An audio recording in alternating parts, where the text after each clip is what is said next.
ചർച്ചയിൽ പ്രധാന സാക്ഷിയായ ജിൻസൺ കൂടി നമ്മോടൊപ്പമുണ്ട്. സഹതടവുകാരനായിരുന്നു, ദിലീപിന് സഹതടവുകാരായിരുന്നു കുറച്ചുകാലം. ജിൻസൺ, ഇപ്പോൾ ഈ വിധി വരുമ്പോൾ ജിൻസന്റെ പ്രതികരണം നേരത്തെ കണ്ടതാണ്. എന്താണ് ഇപ്പോൾ ഈ ഘട്ടത്തിൽ പറയാനുള്ളത്? തിരുത്തുണ്ട്, ദിലീപിന്റെ സഹതടവുകാരനല്ല, പൾസർ സുനിയുടെ സഹതടവുകാരൻ. ശരി, ഓക്കെ. അല്ല, എന്താണ് ചോദ്യം? മനസ്സിലായില്ല. ഈ ഘട്ടത്തിൽ ഈ വിധിയെ അങ്ങ് എങ്ങനെയാണ് കാണുന്നത്? പൾസർ അടക്കം 6 പ്രതികളെ കുറ്റക്കാരെന്ന് കണ്ടെത്തുകയും ബാക്കി 4 പേരെ വെറുതെ വിടുകയും ചെയ്തിരിക്കുകയാണല്ലോ. ഇതിൽ ഗൂഢാലോചന എന്നൊന്നും സംഭവിച്ചിട്ടില്ല എന്നാണ് കോടതി വിധിയുടെ സാരം. അപ്പോൾ ഗൂഢാലോചനയില്ലാതെ പൾസർ സുനിയും സംഘവും നേരെ നടിയെ ബലാത്സംഗം ചെയ്യുകയായിരുന്നു എന്നാണ് കോടതിയുടെ മനസ്സിലാക്കൽ. ജിൻസൺ അറിയുന്ന സത്യങ്ങൾ ജിൻസൺ ഒരു ഘട്ടത്തിൽ പറഞ്ഞിട്ടുള്ളതാണ്. അങ്ങ് എങ്ങനെയാണ് ഇപ്പോൾ ഈ വിധിയെ കാണുന്നത്? അതായത് ഈ ഗൂഢാലോചന എന്ന് പറയുന്ന ഒരു സംവിധാനം ഈ നാളെ ഇതുവരെ ഈ നമ്മുടെ കേരളത്തിൽ ഏതെങ്കിലും ഒരു കേസിൽ അത് വാദിച്ച് വിജയിപ്പിക്കാൻ കഴിഞ്ഞിട്ടുണ്ടോ? ഇല്ല എന്നാണ് എൻ്റെ ഒരു അറിവ്. പിന്നെ ഇതില് അതിനേക്കാളൊക്കെ ഉപരി വളരെ വ്യക്തമായിട്ട് കൃത്യമായിട്ടുള്ള തെളിവുകൾ കോടതിയുടെ മുമ്പിൽ അവതരിപ്പിച്ചിട്ടുണ്ടെന്നാണ് എൻ്റെ ഒരു അനുമാനം. കാരണം ഞാൻ പല ഘട്ടങ്ങളിൽ കോടതിയിൽ പോയി സാക്ഷിമൊഴി പറയുന്ന സമയത്ത് ഞാനത് പകല് പല മാധ്യമങ്ങളിലും പറഞ്ഞു, നിങ്ങളോടക്കം പറഞ്ഞിട്ടുണ്ട്.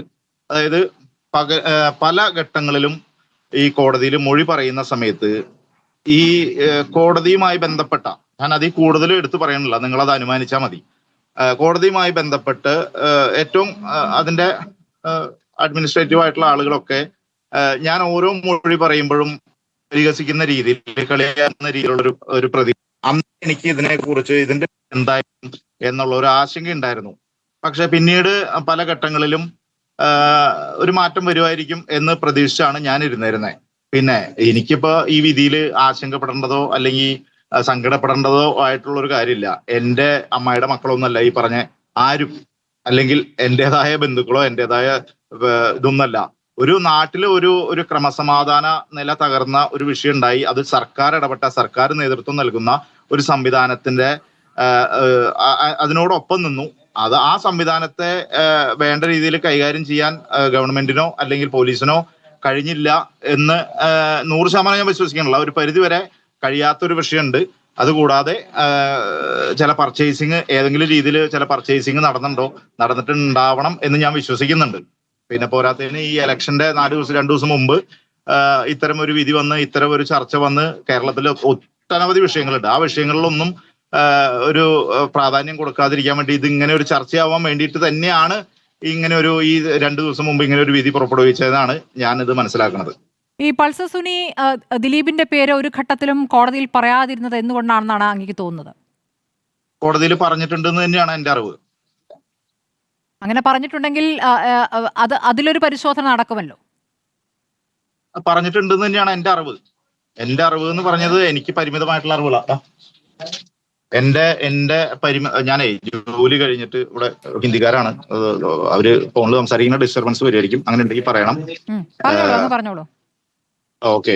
അപ്പോ എനിക്ക് റോഡിന്റെ ടാറിംഗ് വർക്കാണ്. അപ്പോ പറഞ്ഞൊന്നും വേറൊന്നല്ല, അത് കൃത്യമായിട്ട് അവിടെ കോടതിയിൽ 330 പറഞ്ഞു എന്നുള്ളതാണ് മറ്റ് അഭിഭാഷകരിൽ നിന്ന് എനിക്ക് അറിയാൻ കഴിഞ്ഞത്. ദിലീപിന്റെ ഇതിനകത്ത് കൃത്യമായിട്ടുള്ള പങ്ക് എന്തൊക്കെയാണ് ഏതൊക്കെയാണെന്നുള്ളത് കോടതിയിൽ വ്യക്തമായിട്ട് മൊഴി കൊടുത്തു എന്ന് തന്നെയാണ് എൻ്റെ അറിവ്. ഇപ്പോൾ കോടതി ഇതൊന്നും പരിശോധിക്കാത്ത എന്തുകൊണ്ടാണ്? അങ്ങ് പറഞ്ഞു അങ്ങയുടെ മൊഴി എടുക്കുന്ന സമയത്ത് അവിടെ കോടതിയിൽ ചിരി മുഴങ്ങുകയായിരുന്നു. ഏത് ഭാഗത്തുനിന്നാണ് ആ ചിരി ഉണ്ടായത്? ഞാനേ ഇന്നൊരു അഭിഭാഷകനാണെന്ന് തോന്നുന്നു, അഭിഭാഷകന്റെ ഒരു ബൈറ്റ് കേട്ടിരുന്നു. അതായത് ദിലീപ് എന്ന് പറയുന്ന 8ാം പ്രതി ആ കോടതിയിൽ വന്നപ്പോ ജഡ്ജി അവിടെ എഴുന്നേറ്റ് നിന്നിട്ട് തൊഴുതു എന്ന് മറ്റൊരാൾ പറയുന്നത് കേട്ടു. അപ്പൊ അത് സത്യമാണെങ്കിൽ ഇതിന് പ്രത്യേകിച്ച് വേറെ എന്തെങ്കിലും ഒരു മറുഭാഷ്യം പറയേണ്ട കാര്യമുണ്ടോ? എന്നിൽ നിന്ന് ഇങ്ങനെ ഒരു പ്രത്യേകിച്ച് ഒരു മൊഴി അല്ലെങ്കിൽ എൻ്റെ ഒരു ബൈറ്റിന്റെ ആവശ്യമുണ്ടോ? അത് സത്യമാണെങ്കിൽ ഇതിന്റെ വിധി ഇങ്ങനെയാവും എന്നുള്ളതിൽ എന്താണ് അതിനകത്തൊരു വ്യത്യാസമായിട്ടൊരു വിധി വരും എന്ന് നിങ്ങൾ ആരെങ്കിലും പ്രതീക്ഷിക്കുന്നുണ്ടോ?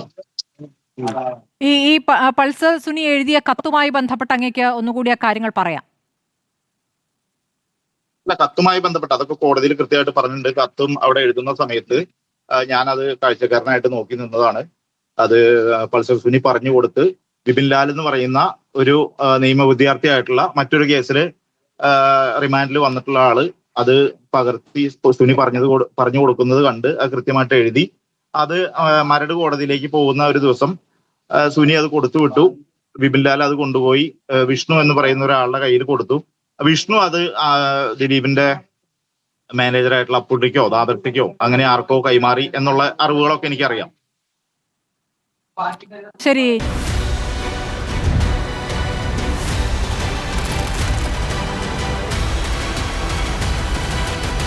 ഡിബേറ്റ് വിത്ത് സ്മൃതി പരുത്തിക്കാട്.